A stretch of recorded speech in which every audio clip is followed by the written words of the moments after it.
Re-guess.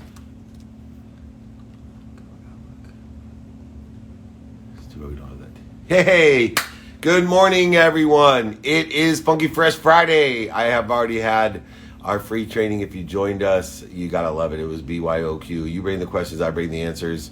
We had tons of different templates, ebooks, audiobooks, sign books flowing. If you missed it, it's david@dmeltzer.com. We will post that up there. Lori, you've been at everything. I kept on seeing you. Brooke, everybody, Nick, thank you, everybody. We had a killer morning so far. We had office hours at 5 a.m. Pacific. We had training at 6 a.m. on Clubhouse, IG, Facebook, Instagram, and over 50,000 people registered on the webinar. So incredible. I'm going to pin below. You can watch all the replays, david@dmeltzer.com. Lisa, welcome as well. Good morning, Aaron. Always there. Just a true friend. Good to see everyone. Rob Deerdeck, he's a Friday regular. What's going on, man? He's on my TV show, Office Hours with Bloomberg and Amazon Prime. What a stud. Talk about student of your calendar. Rob Deerdeck is the best student of his calendar of any human being I've ever met. No wonder he's also one of the most successful people I've ever met. When I say successful, I mean personally and professionally. He understands the value of his health, his family, and his wealth. He does it all. If you haven't followed Rob Deerdeck, you should. Michael, welcome as well. Good to see everyone. I'm here in Myrtle Beach, getting the questions rolling. Christina, all over the place. Christina Madrigal, always a blessing in my life. Jakey Don Bakey, also here. Let's get the questions rolling. Happy Funky Fresh Friday. There's all the questions just flowing in. Let's see here. Whoops, where did the question? There we go. What kind of products do you use to sleep more peacefully and faster at night? Well, I don't. I use an unwinding routine. So every night at 9 o'clock, I do not take any caffeine, alcohol. I have an unwinding routine, no negative energy, ideas, and I put my body, mind, and soul in a position to recover and to clear the interference that I may have created through ego with the subconscious and unconscious mind. I know other people that take different products like melatonin and other things, but no products, just unwinding routine, 9 p.m. My tomorrow starts today at 9 p.m., so I raise my frequency, I plateau and grow my days. I do not start my day at the bottom of the hill, and we're rocking and rolling here. Let's take on another question in a couple minutes. We'll bring a guest on at 8:05 Pacific time. Here we go. What do you use your study time for each day? I study each day. I pay attention to, give attention to the coincidences I want. So I do research for trainings, for books, for coaching, and I study the Course in Miracles every day. I study Think and Grow Rich every day, and then I Google and search all types of different areas like time, ego, all types of stuff that I do research on. Anything as I prioritize my inventory of values, personal, experiential, giving and receiving values, I go ahead and figure that out. I suggest everyone have a minimum amount of time every day that you're doing research, that you're more interested than interesting. And so blessed to have you here. Good to see you on a Friday. Let's see, next question coming up. What are your thoughts on the law of attraction? When something bad happens, do we attract it to us?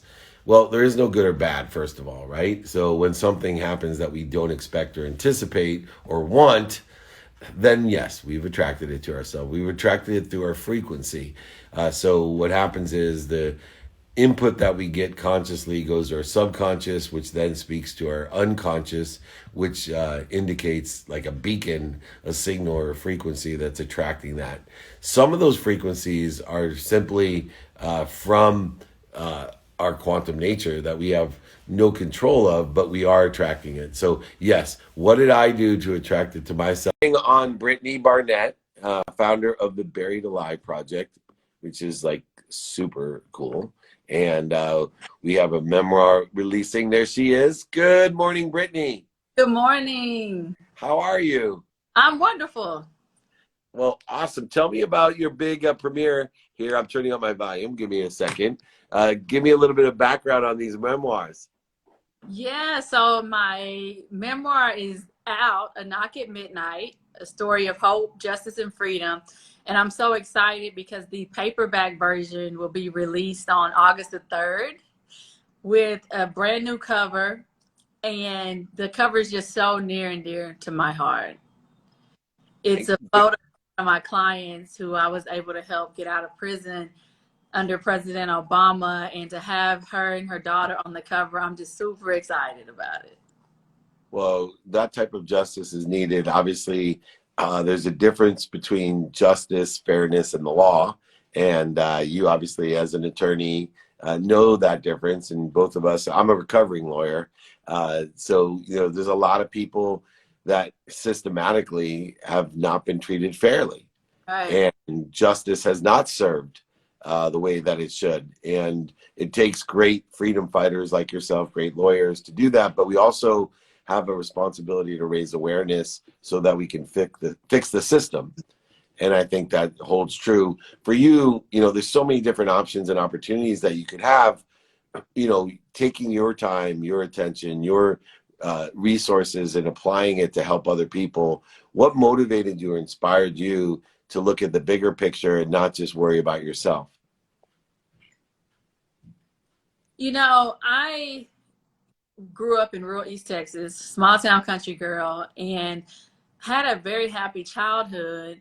But we experienced a lot of challenges in life. My mother developed a very severe drug addiction, and that ultimately led to my mother going to prison. And so when my mother went to prison, I was a young adult. I was 22 years old at the time, but it was devastating. It was devastating for me. And that experience just brought me very proximate to this issue of mass incarceration and how it devastates families and entire communities. And, with the mass incarceration issue, for me, I believe it's socioeconomic. As much as because of the minorities that exist within the socioeconomic realm that is addressed and treated unfairly, with complete inequity in the way that the socioeconomic system works.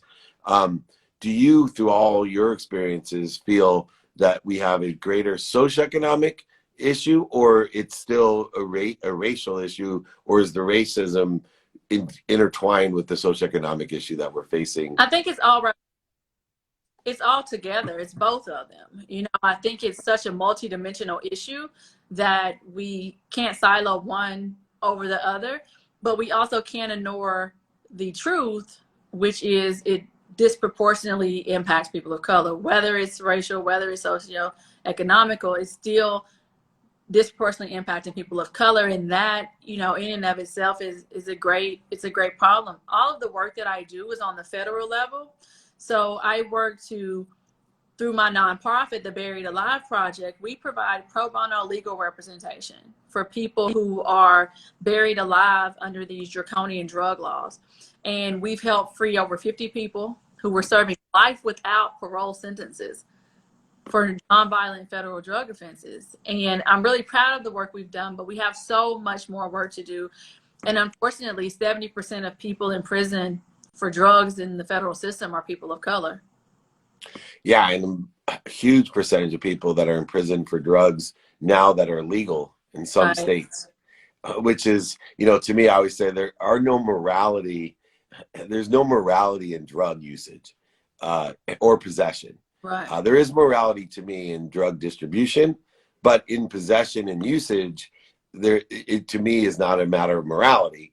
And so, when you're distributing against the law that may or may not harm, whether it's legal or illegal drugs, to me, I think that has a morality to it. But on the laws itself, because of possession and because the way the laws were written, the draconian laws, that some people were forced into being punished as distributors when it was more usage and possession, which has no morality to me.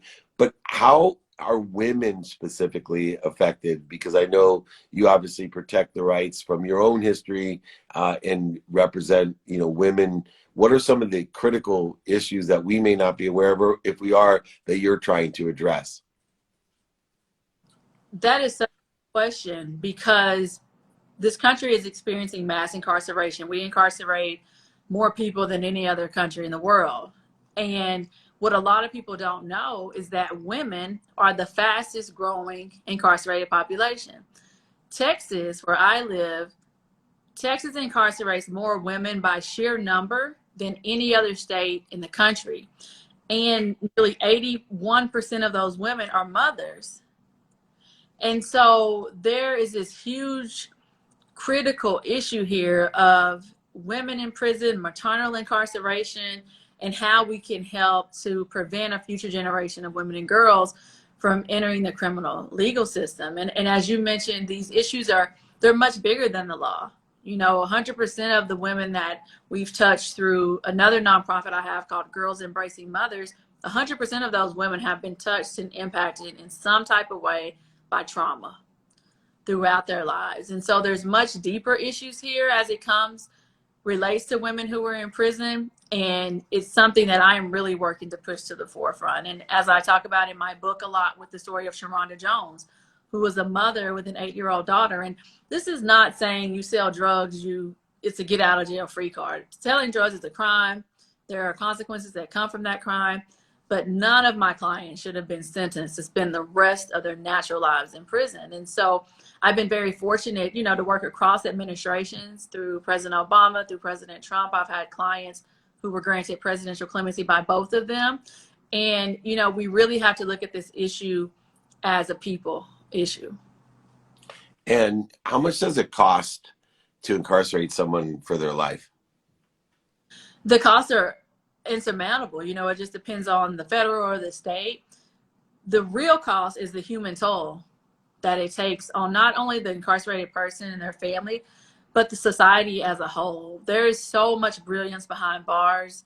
There's so much untapped potential. And the question is, how do we help people coming out of prison survive? Not just survive, but thrive. That's the big question. How do we help them thrive so they don't go back? And that's a cost that's just unquantifiable. You look at my client Sharonda Jones or my client Alice Johnson, who received clemency from President Trump. They were both serving life without parole sentences, the same amount of time as the Unabomber. And when you look at it, that is just both economically and morally irresponsible. This country spends $80 billion a year on incarceration. $80 billion. And that's what we can quantify, because it doesn't cost of collect calls, the cost of gas to travel to visit your loved ones, none of that. But, I think we could reallocate some of that 80 billion to education, healthcare, lots of other places. It's so funny because I have studied this myself, and I grew up, single mom, 6 kids, and blessed that all of us turned out okay. But I always joke around and said, I got one simple solution for recidivism, at least. And it's when you're in prison, if we wake up everybody at 4 a.m. and make them study and work and volunteer all day long, it'll be amazing how few people want to go back to prison when they have to wake up at 4 a.m. every day. One simple solution, but even more than the injustice that occurred. How many people in prison, you mentioned 70% are drug related or alcohol related. Isn't it an extraordinary percentage that even white collar crime, that there's some alcohol or drug abuse or problem involved, that over 90% of all people incarcerated are somehow drug or alcohol related issues? The statistics are very staggering. My own mother had a drug problem. That was the underlying cause of her incarceration, and she was punished for it and not treated. Luckily she found something within herself while in prison to become sober, and she's doing amazing now. She's been home almost 15 years. She's doing great, but there has to be alternatives to incarceration to treat these underlying conditions. We should not be punishing addiction in this country. Yeah, and if we are, it has to be equitable as well. But pre-order your book, coming out in paperback. It's available now for pre-order, A Knock at Midnight, and you have been nominated for so many different awards. #1 book in 2020 on Amazon, now available in paperback in August. Any last messages or anywhere people can reach out besides BrittanyKBarnett.com? Yes, totally. Check out my website. You can follow me here on Instagram to keep up with the work. Follow the Buried Alive Project on Instagram to see the freedom. And yeah, just continue to advance justice in this country because there's just nothing more urgent than freedom. Yeah, we can, so many different levels, save each other and come together and help each other. Brittany, thank you so much for all the great work that you do. You make me proud to be a recovering lawyer. Thank you, David. I appreciate it. Take Thank you. care. Thank Bye. you. You're awesome. All right, check it out. Amazing book, amazing person, Buried Alive Project, the founder, and her amazing books. Let's support all that she does for the justices and injustices that exist. All right, I'm going to bring my other friend on now. I believe Jennifer is here. Let me just find Jennifer. Go ahead, and if you want to comment real quick. We are looking for you, and thank you so much. Her book changed your life as well. Looking into, let me take a quick question and see if she's here. How to build discipline to manage distractions that don't align with who you want to be. Are they distractions or, enticements? And so we need to take inventory of our value. Um, Once again, sorry, Jennifer, you need to upgrade your IG. It's not allowing me to join you. So my team should have upgraded that for you. Thank you for your patience, but it won't let me join you. Maybe Jake or Nick, you guys could call Jennifer and upgrade her IG and allow me to have her join. On this question, though, we need to know our inventory of our values so that we are not in a position to be enticed into activity we don't want because it won't be aligned with the what, the who, the how, the now, and the why. I have 5 daily practices that will keep you on track, that will allow you to stop, drop, and roll when you're in ego-based consciousness or you have some enticing things that are not aligned with what you want. You got to know your what, your who, your how, your now, and your why, and apply that. If you want those 5 daily practices, just email me, david@dmeltzer.com, and I'll go ahead and get those to and through you, david@dmeltzer.com. I also make available my book, ebook, audiobook. I'll sign a book, send it to you, and ship it to you. I don't care. Just email me, david@dmeltzer.com. Thank you so much. Thank you, Jennifer, for your patience. This Instagram stuff is not always easy to deal with. We'll keep the questions coming, though. We're blessed to have plenty of things to do on here. When should a startup be bootstrapped and when to raise VC money? Look, this is all math and it's all mentorship. So, math and mentorship are the two areas that you want to look at. And the math meaning is when the amount of money that you take in has an exponential value, that's when you raise it. Knowing your timing and risk tolerance is important. And there she is, Jennifer. Welcome. How Hi. are you? Thank you for your help with the technical difficulties. I know. I wish, I would say if my car worked like this, Instagram, I never get anywhere. But we get somewhere finally, and it's not always easy. But thank you so much for joining me. I thought you'd give me a little bit of background on Remember, and then I think you have a Absolutely. question for me. Oh, I certainly do. I have several, but I'll narrow it down to one. First of all, thank you for the opportunity. And I'm excited to share my story. It's a really simple story, David. I wish I had more to tell you, but I'm a fourth generation funeral director. I'm also a frustrated attorney myself. And my platform has long been raising awareness on grief related issues, planning ahead. I publish a magazine, I do a radio show. And about 2 years ago, I recognized that cremations were on the rise and there was no market for quality, aesthetically pleasing jewelry, memorial keepsake items. Everything out there was very cheaply made, very stock, nothing unique to the items. So I had an idea, necessity breeded invention. I connected to some well-known jewelry designers, and Remember is going on its second year. That's awesome, and I've utilized that type of remembrance, by the way, and with my father-in-law, and very, very special pieces that allow me to carry those people with me and through me, which is those reminders. The remembers are important. But what question do you have for me? So my question is, how do you raise visibility? I mean, everybody thinks they're sitting on a great idea or a great product, but I actually watch the impact time after time. People see this and they say, wow, I needed this. I was looking for this. I want to find this. From the celebrity level to just the person down the street, loss affects everyone. And the ability to remember that love lives on, which is ultimately the sentiment behind the company, how do you get this message and let people know you're here? Yeah, so what you want to do in person, on the phone, via email, and traditional media and social media, especially, you want to Okay. capture that. You want to capture exactly what you just described. You want to modify it for each of those different realms: person, phone, email, traditional, and digital media. You want to modify it for each of those platforms and then create an amplification strategy through other people, other channels, other stories that exist. And also on social media, create a perpetual strategy. One of the greatest things that people don't take advantage of in the digital realm is the perpetual nature, especially if you have an evergreen business of something that is part of the life cycle that's guaranteed for all of us, is the end of our Mm-hmm. human embodiment.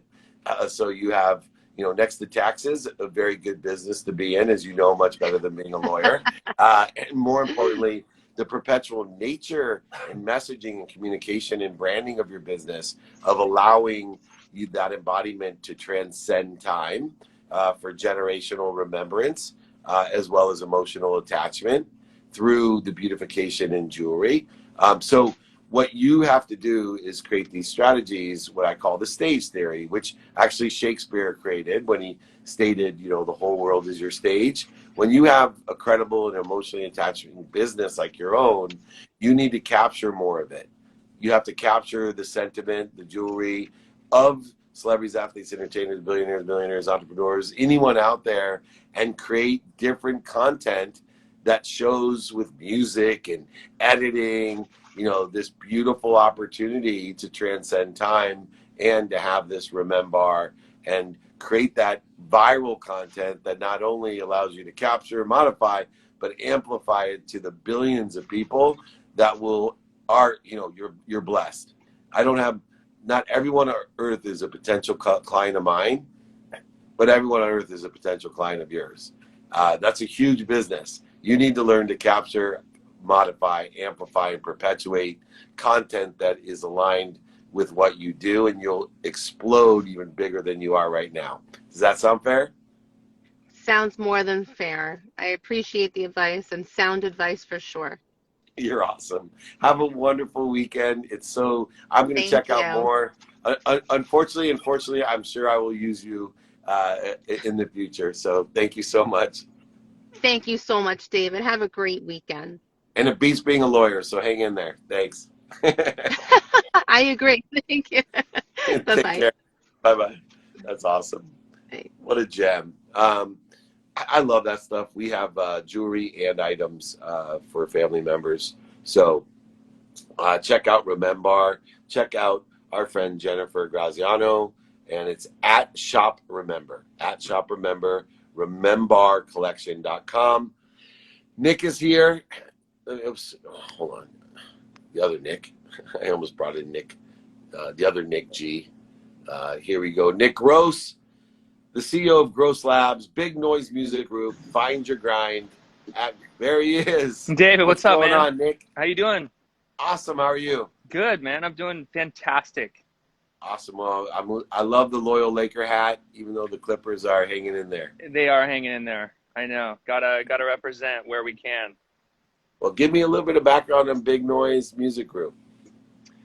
Yeah, so Big Noise is my record label publishing company out here in Los Angeles. I do it with a guy named John Feldman and a guy named John Cohen. John Feldman's been a legendary alternative rock producer, just did the last Blink-182 album, and discovered some pretty amazing bands in the early 2000s that set him on his way. And John Cohen started a label called Vagrant back in the day, which was this like pretty amazing like pop punk emo type of label. And so yeah, we've had Big Noise Music Group for the last 3 years. We have some amazing acts kind of in this like new wave pop punk scene of things happening right now, which has been pretty exciting to see, pick up some pace over the last year or two. So yeah, we have everyone from, Mod Sun to Girlfriends, which is a band that I get to play in, which is a lot of fun.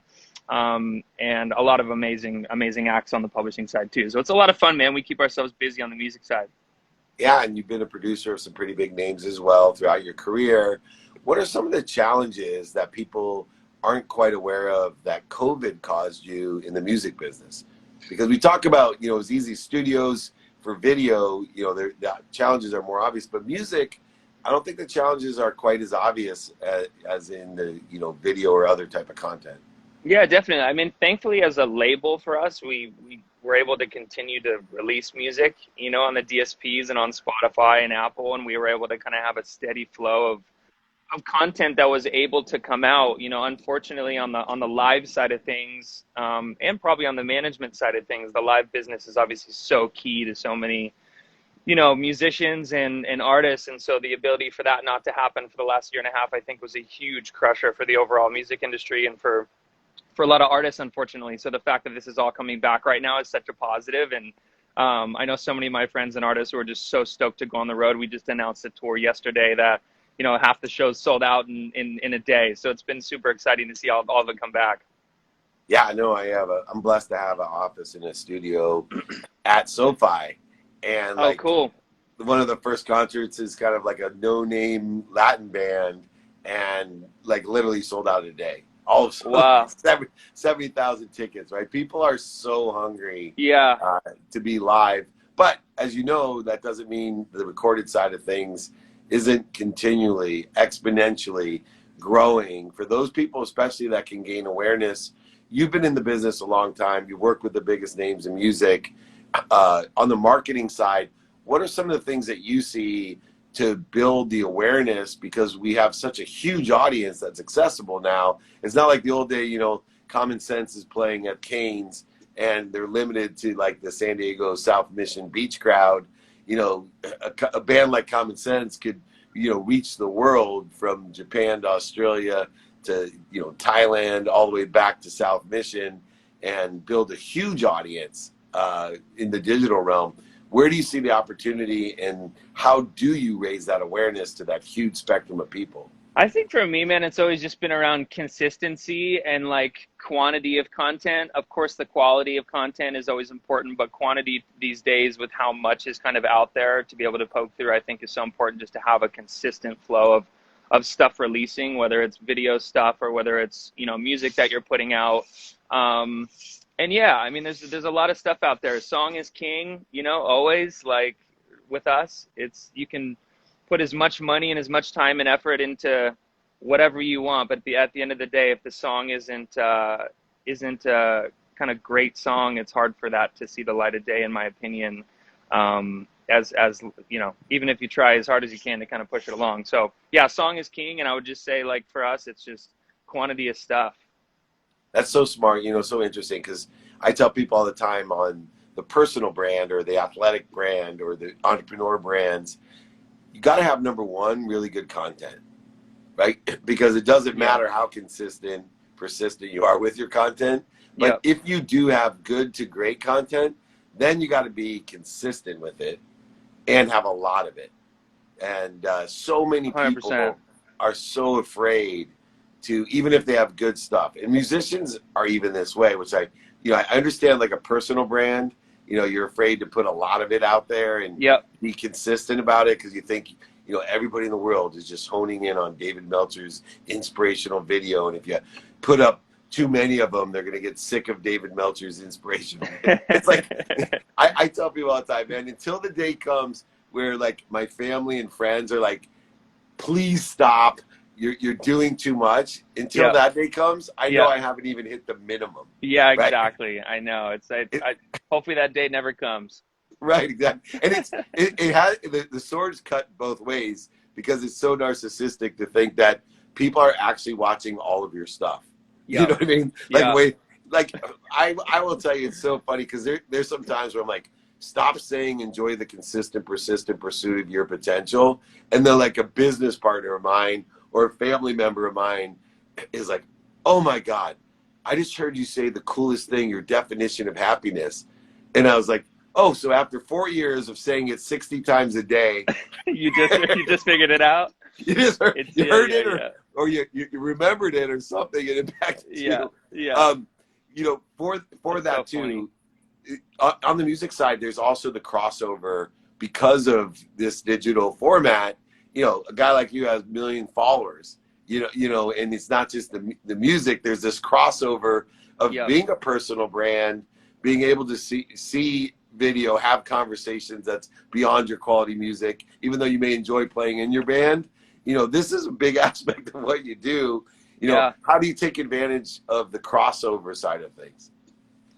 Dude, the crossover side of things is the most exciting piece of the whole business for me. I say all the time that like most artists and most young people today, I feel the need to be multidimensional, and I feel like that's more important than ever, just to have cross synergies in other areas, whether it's, a crossover between sports and music or gaming and sports, or, I don't know, if you're have a different kind of art, outside of music that can cross over into music, whatever it is, just like finding the cross parallels of things that can help amplify the core of what you do and the core of what you're best at, I think has always been like such a big piece for me. I've been lucky enough to kind of build a education platform called Find Your Grind over the last 3 years that helps kids identify with who they want to be and where they want to go in life. And we've had some amazing progress inside of schools across the country just to build that product and to see it inside of schools, which has been amazing. But like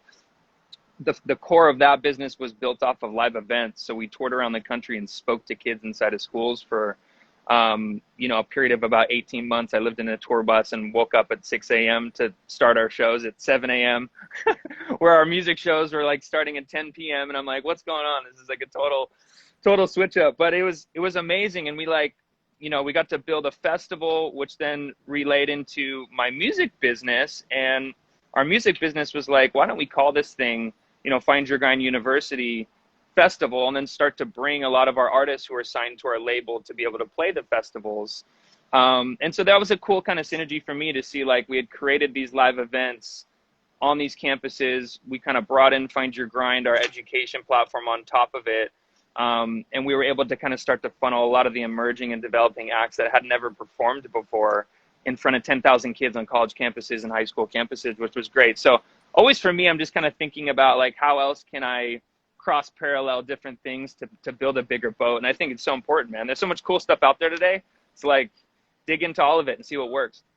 Man, I'm blessed to be friends for years with Little John, and he changed my perception of sports and business because, not knowing the music industry, not having any music talent, because my grandfather was a jazz pianist for the big band era with Benny Goodman, and he didn't want his kids to leave dental school like he did to join the band, so he never let any of our family members deal with music. But Little John told me, he goes, Dave, it's not an industry, it's a backdrop.